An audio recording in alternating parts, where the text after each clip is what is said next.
Hi everyone, welcome back to my channel. आज हम एक दिमाग घुमा देने वाली फिल्म के बारे में बात करने वाले हैं, इंटरस्टेलर। इसे क्रिस्टोफर नोलन ने डायरेक्ट किया है और IMDb पर इसकी रेटिंग 8.6 है। ये फिल्म न सिर्फ क्रिटिक्स की फेवरेट है बल्कि 2014 की सबसे ज्यादा कमाई करने वाली फिल्मों में से एक है। तो चलो शुरू करते हैं। एक एयरफोर्स पायलट कूपर आसमान में उड़ रहा होता है जब अचानक उसका जेट पावर खो देता है। कूपर सपने से जागता है और उसकी बेटी मर्फ उसे भूतों के बारे में बताती है। मर्फ पूछती है कि क्या उसके पिता ने फिर से प्लेन क्रैश का सपना देखा, लेकिन कूपर बात बदल देता है। कूपर का ससुर डोनाल्ड बच्चों को नाश्ते के लिए बुलाता है। कूपर का बेटा टॉम अपनी बहन का मजाक उड़ाता है कि उसने कहा भूत ने उनके पिता की मिनिएचर लैंडर को तोड़ा। कूपर मर्फ को याद दिलाता है कि भूत असली नहीं होते, लेकिन उसे चैलेंज देता है कि वो अपनी बात साबित करे। घर के बड़े बाहर जाकर खेतों में फैल रही बीमारी ब्लाइट के बारे में बात करते हैं। कूपर और बच्चे घर से निकलते हैं और स्कूल जाते समय उनकी गाड़ी का टायर फट जाता है। कूपर टॉम को टायर ठीक करने को कहता है और खुद मर्फ से बात करता है। एक मिलिट्री ड्रोन उनके ऊपर से गुजरता है और कूपर जल्दी बच्चों को अंदर आने को कहता है। वो ड्रोन का पीछा करते हैं और उनकी गाड़ी का टायर पंचर हो जाता है और वो कॉर्न फील्ड से गुजरते हैं। टॉम गाड़ी चलाता है जबकि उसका पिता अपने इक्विपमेंट्स ढूंढता है। कूपर ड्रोन को पकड़ने की कोशिश में लगा रहता है, बिना जाने की वे एक क्लिफ के किनारे पर है। कूपर ड्रोन को हैक कर लेता है और मर्फ की मदद से उसे लैंड करता है। अब जब मिलिट्री नहीं है, कूपर ड्रोन को एक बेहतर पर्पस देने का इरादा रखता है। वे स्कूल पहुंचते हैं। टॉम क्लास के लिए निकल जाता है जबकि मर्फ कार में ही रहती है। कूपर एक पेरेंट टीचर मीटिंग में जाता है जहां प्रिंसिपल टॉम की एक अच्छे किसान बनने की संभावना की बात करता है, लेकिन कूपर चाहता है कि टॉम कॉलेज जाए और बोलता है कि टैक्स पेयर्स के पैसे से यूनिवर्सिटी को फंड मिलना चाहिए क्योंकि अब और सेनाएं नहीं है। लेकिन देश को अब कॉलेज एजुकेटेड लोगों की जरूरत नहीं है, उन्हें किसानों की जरूरत है ताकि पूरे वर्ल्ड में फैले हुए अकाल से निपटा जा सके। इसके बाद मर्फ की टीचर उसकी मून पर लैंडिंग में रुचि को लेकर चिंता जताती है। अब मून पर लैंडिंग को नकली माना जाता है और मर्फ को ऐसी चीजों पर ध्यान नहीं देना चाहिए। जब टीचर सोसाइटी में हुई अचीवमेंट्स को बेकार बताती है, कूपर आर्ग्यू करता है कि अगर वे बेकार अचीवमेंट्स है जैसे MRI अगर अभी भी हो रही होती तो उसकी बीवी जिंदा होती। टीचर माफी मांगती है और मर्फ के व्यवहार को लेकर कूपर से मदद मांगती है। कूपर कहता है कि वह इसे एक बेसबॉल गेम में ले जाकर संभाल लेगा। कूपर कार में लौटता है और मर्फ को बताता है कि उसे सस्पेंड कर दिया गया है। वे फार्म की ओर वापस जाते हैं जहाँ ट्रैक्टर बिगड़ गया है। मर्फ के कमरे में वो बुक्स को बिखरी हुई पाते हैं। मर्फ कहती है कि यह भूत मोर्स कोड के माध्यम से कम्युनिकेट कर रहा है, लेकिन कूपर नहीं मानता। उस दिन बाद में कूपर ट्रैक्टरों को ठीक करता है, लेकिन उनके खराब होने का कारण एक रहस्य ही बना रहता है। वो और डोनाल्ड पुराने दिनों को याद करते हैं जब हर दिन कोई ना कोई नई चीज होती थी। डोनाल्ड को दुनिया में जो करंटली शांति है वो पसंद है, लेकिन उसे कूपर के अंतरिक्ष यात्रा के सपने को लेकर चिंता है। बेसबॉल गेम के दौरान टॉम फ्यूचर में फार्म की देखभाल करने के लिए सहमत होता है। अचानक सायरन बजने लगते हैं। लोगों का ध्यान एक रेतीली तूफान की ओर आकर्षित होता है। हर कोई ज्यादा घबराता नहीं है और वो तरीके से वहाँ से निकल जाते हैं। सारे परिवार अपने घर की ओर ड्राइव करते हैं। जब मर्फ को याद आता है कि उसने खिड़की खुली छोड़ दी थी तो वो और कूपर उसे बंद करने के लिए दौड़ते हैं। जैसे ही धूल जमती है, कूपर फर्श पर एक अजीब पैटर्न देखता है। अगले दिन मर्फ अपने पिता कूपर को अपने कमरे में पाती है। कूपर एक सिक्का फेंकता है और ये तेजी से जमीन पर गिर जाता है। दिखाता है कि मर्फ के कमरे में भूत असलियत में ग्रेविटी है, वह फोर्स जिससे चीजों को जमीन पर गिराया जाता है। कूपर मुस्कुराता है और यह महसूस करते हुए कि फर्श पर रेत और ग्रेविटी का यूज करके कोई उसे बाइनरी कोड में संदेश भेज रहा है। बाइनरी कोड एक लैंग्वेज की तरह है जो 0 और 1 का यूज करती है, जैसे कि एक लाइट स्विच को चालू और बंद करना। रेत के पैटर्न को समझकर वे एक नक्शा ढूंढते हैं जिसमें कोऑर्डिनेट्स होते हैं, जैसे एक खजाने का नक्शा जो उन्हें बताता है कि कहाँ जाना है। कूपर इस स्थान के लिए जाने की तैयारी करता है, लेकिन मर्फ भी साथ में जाना चाहती है। वे कार में कुछ कंबलों के नीचे छुप जाती है, इसलिए कूपर को उसे साथ ले जाना पड़ता है। रात हो जाती है। कूपर अनजान इलाके में सावधानी से गाड़ी चलाता है। वे गेट काटने के लिए व्हीकल से बाहर निकलता है जो उनके रास्ते में रुकावट बना रहा था। तभी एक टॉर्च जलती है और एक आवाज कूपर को धमकी देती है और फिर उसे बेहोश कर देती है। प्रोटेक्टेड एरिया के अंदर कूपर होश में आता है और उससे टार्स नामक एक टेक्निकल रोबोट द्वारा पूछताछ की जाती है। डॉक्टर अमीलिया ब्रेंट कमरे में आती है और खुद को कूपर से मिलवाती है, जो पहले से ही एक और प्रोफेसर ब्रेंट को जानता है। अमीलिया उसे एक कॉन्फ्रेंस रूम में ले जाती है जहाँ उसकी बेटी बुजुर्गों से बातचीत कर रही होती है। वहाँ कूपर फिर से प्रोफेसर ब्रेंट से मिलता है। कूपर बताता है कि उन्होंने इस छिपे हुए बेस को कैसे खोजा, लेकिन वह इसे क्लियर तरीके से नहीं बताता, जब तक कि मर्फ अचानक कहती है कि ग्रेविटी ने उन्हें वहां तक पहुंचाया। कूपर कुछ और कहने से इनकार कर देता है जब तक कि उनकी सुरक्षा की गारंटी नहीं दी जाती। बाकी सब उस पर हंसते हैं और खुद को नासा बताते हैं। दीवारों के पीछे इंजीनियर्स का एक ग्रुप एक रॉकेट शिप पर काम कर रहा है। प्रोफेसर ब्रेंट समझाते हैं कि समाज अब स्पेस एक्सप्लोरेशन के लिए फंडिंग का समर्थन नहीं करता, क्योंकि अकाल के कारण उन्होंने अपने एफर्ट्स को भोजन की कमी का सॉल्यूशन ढूंढने पर फोकस फोकस कर दिया है। हर साल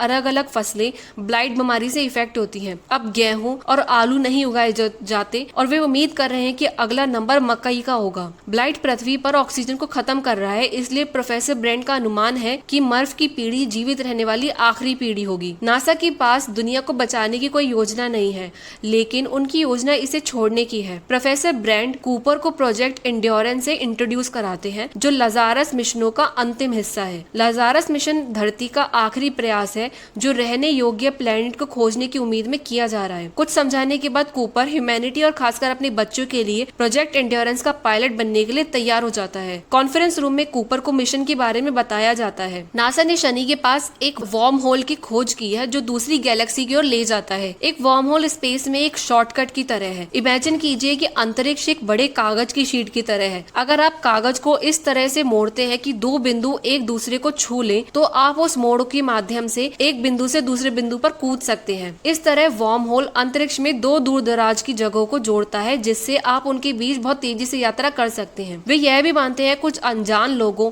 बेसिकली एलियंस ने वार्म होल को इंसानों की मदद के लिए रखा है। 10 साल पहले नासा ने 12 ग्रहों पर 12 अंतरिक्ष यात्रियों को भेजा था। केवल 3 ने अपने ग्रह की लाइफ की सस्टेनेबिलिटी के बारे में संकेत भेजे हैं। मिशन में एक प्लान ए है और प्लान बी है। प्लान ए में पूरी फैसिलिटी जिसमें वे अभी बैठे हैं कोई स्पेसशिप के रूप में यूज करना है, जो ग्रेविटेशनल फोर्स का यूज करके खुद को और ह्यूमंस को अंतरिक्ष में ले जाएगा। हालांकि यह प्रोसेस सिर्फ थ्योरी में है। प्रोफेसर ब्रेंट इसे अभी तक प्रैक्टिकल रूप में इम्प्लीमेंट नहीं कर पाए हैं। दूसरी ओर प्लान बी हजारों फर्टिलाइज्ड एग्स को नए ग्रह पर भेजने का है ताकि एक नई कॉलोनी शुरू की जा सके। प्रोफेसर ब्रेंट एक दृढ़ निश्चय के साथ कूपर को अश्योर करते हैं कि उसके लौटने तक प्लान ए चालू हो जाएगा। उनकी बात कूपर के दिल तक पहुंचती है और तब से कूपर उन पर भरोसा करने लगता है। घर पर कूपर मर्फ से बात करने की कोशिश करता है, जो अपने पिता के जाने की खबर से दुखी है। उस रात बाद में डोनाल्ड कूपर से अंतरिक्ष यात्रा के अपने सपने की आखिरकार सच होने पर बात करता है। कूपर कहता है कि यह मिशन मानवता की आखिरी उम्मीद है। अब समय आ गया है कि वह उसे ग्रह को छोड़ दे जो धीरे धीरे उन्हें खत्म कर रहा है। सुबह होती है और कूपर मर्फ को दिलासा देता है। वो उसे बताता है कि वो ये सिर्फ उसके और टॉम के लिए कर रहा है। मर्फ उसका मन बदलने की कोशिश करती है और कहती है कि वो समझ गई है कि भूत क्या कहना चाह रहे थे। वो बोलती है कि भूत रुकने के लिए कह रहे हैं। कूपर उसकी बात नहीं सुनता और उसे इस तरह से गले लगाता है जैसे आखिरी बार हो। वो उसे एक घड़ी देता है और समझाता है कि अंतरिक्ष में समय धरती से धीमा चलता है और जब वो वापस आएगा तो हो सकता है कि वो दोनों एक ही उम्र के हों। लेकिन मर्फ गुस्से में घड़ी फेंक देती है। कूपर उससे विदा लेता है और वादा करता है कि वो वापस आएगा। बाहर कूपर अपने बेटे को गले लगाता है और ट्रक और उसकी जिम्मेदारियों को उसे सौंप देता है। गाड़ी में बैठकर वह कंबल के नीचे देखता है कि मर्फ छुपी तो नहीं हुई है। जब वह चला जाता है, मर्फ उसे रोकने के लिए दौड़ती है, लेकिन वह देर से पहुंचती है। जैसे ही काउंटडाउन शुरू होता है, उसके चेहरे पर आंसू गिरते हैं। रॉकेट लॉन्च होता है। कूपर की टीम टार्स के साथ अपने घर को छोड़ देती है। अंतरिक्ष में अमीलिया कूपर के साथ हंसी मजाक करती है। वे एंड्योरेंस स्पेस स्टेशन के पास पहुंचते हैं और डॉयल हैच को लॉक करने की तैयारी करता है और वे सक्सेसफुली स्पेस क्राफ्ट को डॉक कर देते हैं। टीम स्टेशन में एंटर करती है और कंट्रोल्स और केस, जो कि एक और टेक्निकल रोबोट है, को चालू करती है। बूस्टर्स चालू होते हैं और स्पेस स्टेशन घूमने लगता है। रोमिली टीम का एक और सदस्य है। बीमार महसूस करता है वो। अमीलिया उसे कुछ दवा लाकर देती है। प्रोफेसर ब्रेंट स्क्रीन पर आते हैं और उन्हें शनि तक की 2 साल की यात्रा के लिए शुभकामनाएं देते हैं। एंड्योरेंस गहरे अंधेरे अंतरिक्ष में घूमते हुए आगे बढ़ता है। खिड़की से कूपर अब धरती को मीलों दूर देखता है। इसी बीच रोमिली अपने चैम्बर में जाता है, गहरी नींद के लिए तैयार होने के लिए। अमीलिया और कूपर उन 3 अंतरिक्ष यात्रियों के बारे में बात करते हैं जिनसे वे शायद मिलेंगे। डॉक्टर मैन, डॉक्टर मिलर और डॉक्टर एडमंड। डॉक्टर मैन को अमीलिया बहुत सम्मान देती है क्योंकि उसने बाकी सभी को इस खतरनाक अभियान पर चलने के लिए प्रेरित किया था। अमीलिया अपने चेम्बर में जाती है और कूपर इस समय का उपयोग टार्स से प्राइवेटली बात करने के लिए करता है। वह रोबोट से पूछता है कि क्या अमीलिया और डॉक्टर एडमंड का कोई रिश्ता है। टार्स इस सवाल से बचता है और कहता है कि इसे पर्सनल जानकारी ना बताने के लिए प्रोग्राम किया गया है। कूपर वीडियो रिकॉर्डर के सामने बैठता है, अपने बच्चों को अलविदा कहता है, इससे पहले कि वह गहरी नींद में चला जाए। धरती पर प्रोफेसर ब्रेंट कूपर के परिवार से मिलते हैं। वो उन्हें कूपर का वीडियो संदेश देते हैं, लेकिन मर्फ को इसमें कोई दिलचस्पी नहीं है। ब्रेंट डोनाल्ड से बात करता है कि वह मर्फ को अपनी देखभाल में रख ले। साल बीतते हैं। शनि के बाहरी इलाकों के पास एक हल्की सी चमक दिखाई देती है। कूपर जागता है, अपने परिवार के वीडियो संदेश देखता है। वह रोमिली के पास बैठता है जो उनकी स्थिति को लेकर चिंतित है। कूपर उसे दिलासा देता है और अपने ईयरफोन उसे दे देता है। डॉयल और कूपर उन तस्वीरों को देखते हैं जो प्रोब्स ने वर्म होल से होकर भेजी हैं। रेडियो पर अमीलिया टीम को नोटिफाई करती है कि वे कुछ घंटों में वार्म होल पर पहुंच जाएंगे। टीम अपने स्पेस सूट में चिंतित बैठी है कि ह्यूमैनिटी का फ्यूचर उनके कंधों पर टिका हुआ है। जैसे ही वे वार्म होल में ट्रेवल करते हैं, शिप मुश्किल से उन पागलपन भरी स्पीड्स को झेल पाता है। अपनी तरफ अमीलिया को अंतरिक्ष में एक डिस्टॉर्शन दिखाई देता है जो कि एक हाथ जैसा लगता है। यह सोचकर कि ये एलियन है, अब वो अपना हाथ बढ़ाती है, लेकिन उसे वापस अपनी सीट पर खींच लिया जाता है। टीम थकी हुई है, लेकिन वो इस बात से खुश है कि वे यात्रा से बच गए। कूपर शिप पर डायग्नोस्टिक्स चलाता है, जबकि रोमिली टाइम डायलेक्शन इफेक्ट का स्टडी करता है। वह समझाता है कि वे जितने करीब ब्लैक होल, जिसे गैरगेंटुआ कहा जाता है, के पास होंगे, उनके लिए टाइम उतना ही धीमा होगा। एक ब्लैक होल एक सुपर पावरफुल वैक्यूम क्लीनर की तरह होता है जो अंतरिक्ष में होता है।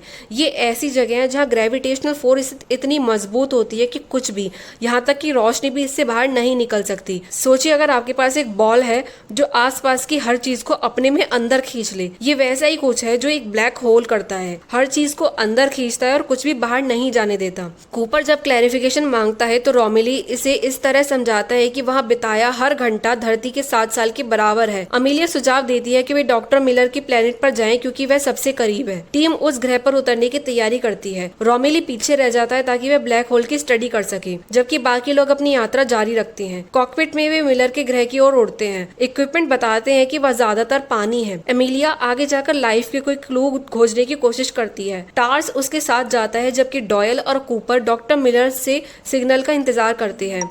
लेकिन जैसे ही टार्स और अमीलिया लैंड करते हैं, उन्हें मिलर का बर्बाद हुआ अंतरिक्षयान मिलता है। लैंडिंग पॉड डूबने लगता है क्योंकि समुद्र बहुत उथल पुथल कर रहा है और ग्रेविटी से नीचे खींच रही है। कूपर चिल्लाता है कि सभी लोग जल्दी से पॉड में वापस चले जाएं। तभी एक विशाल लहर उनके ऊपर क्रैश कर जाती है, जिससे पॉड टूट जाता है। कूपर निराश हो जाता है क्योंकि इससे उनकी यात्रा और लंबी हो जाएगी। अमीलिया और टार्स मुश्किल से सुरक्षित वापस आते हैं, लेकिन दुर्भाग्यवश डॉयल डूब जाता है। कूपर और अमीलिया इस नुकसान से दुखी हैं। जब वे एंड्योरेंस पर वापस आते हैं, रोमिली बहुत बूढ़ा हो चुका है। वे बताता है कि उनके जाने के बाद 23 साल बीत चुके हैं। कूपर वीडियो संदेशों की जांच करता है और देखकर उसका दिल टूट जाता है कि उसके बच्चे उसके बिना कितने बड़े हो गए हैं। टॉम का अब खुद का परिवार है और मर्व अभी भी अपने पिता से नाराज है। कूपर टूट जाता है, खोए हुए समय का बोझ महसूस करता है। धरती पर एक बड़ी मर्व अब प्रोफेसर ब्रेंट के साथ काम करती है। वे प्लान ए को लॉन्च करने के लिए ग्रेविटेशनल थ्योरी को सॉल्व करने के लिए स्ट्रगल करते हैं। ब्रेंट अपने डेथ बेड पर मर्व को बताता है कि उसका कभी भी ग्रेविटेशनल फोर्स को हल करने का इरादा नहीं था। प्लान ए एक धोखा था ताकि ह्यूमैनिटी को आशा मिल सके। असली योजना हमेशा प्लान बी ही थी। मर्व खुद को ठगा हुआ महसूस करती है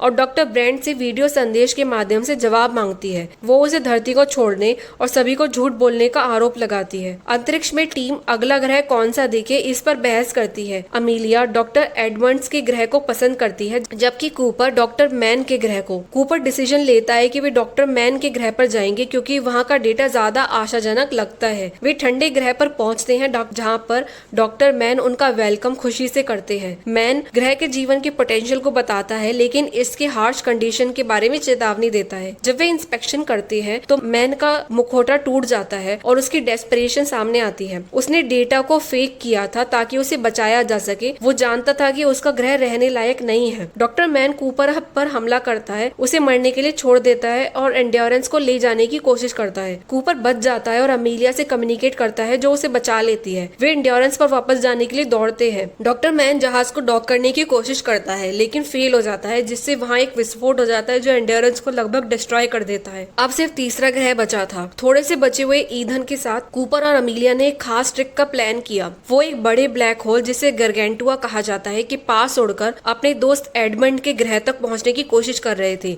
क्योंकि ब्लैक होल की ताकत बहुत ज्यादा होती है, कूपर को अमीलिया को सुरक्षित बचाने के लिए अपना स्पेसशिप छोड़ना पड़ा। वो खुद तो ब्लैक होल में गिर गया और वहाँ वो एक अजीब जगह पर पहुंच गया जहाँ समय और जगह अलग अलग तरीके से काम करते हैं। कूपर एक बड़े कमरे में था जहाँ बहुत सी चीजें तैर रही थी। वो इन चीजों को हिला सकता था ताकि अपनी बेटी मर्व को संदेश भेज सके। जैसे एक कमरे में बहुत सारे खिलौने की बॉक्स हो, उनको हिलाकर या लिफ्ट करके संदेश भेजा जा सकता हो। कूपर इन ब्लॉक्स को एक खास तरीके से सेट कर रहा था, जैसे एक सीक्रेट कोड बना रहा हो। मर्व इन संदेशों को समझेगी तो एक बड़े पजल को हल कर पाएगी, जिससे कि वो सबकी जान बचा सके। और ऐसा ही होता है, वो सबको बचाने में सफल होती है। कूपर को बचा लिया जाता है और शनि ग्रह के पास एक स्पेस स्टेशन पर लाया जाता है। वहाँ उसकी मुलाकात उसकी बेटी मर्फ से होती है, जो अब बूढ़ी हो चुकी है और एक हीरो बन चुकी है। मर्फ कूपर को कहती है कि वो अमीलिया को ढूंढने जाए, जो अब एडमंड के ग्रह पर एक नई जगह बसाने की कोशिश कर रही है। इसके बाद कूपर एक नई यात्रा पर निकल पड़ता है, एक बेहतर भविष्य की उम्मीद में। तो ये थी इंटरस्टेलर की कहानी। होपफुली आपको ये वीडियो पसंद आई होगी। अगर आपको ये वीडियो पसंद आई है तो प्लीज लाइक एंड सब्सक्राइब करें। Thank you.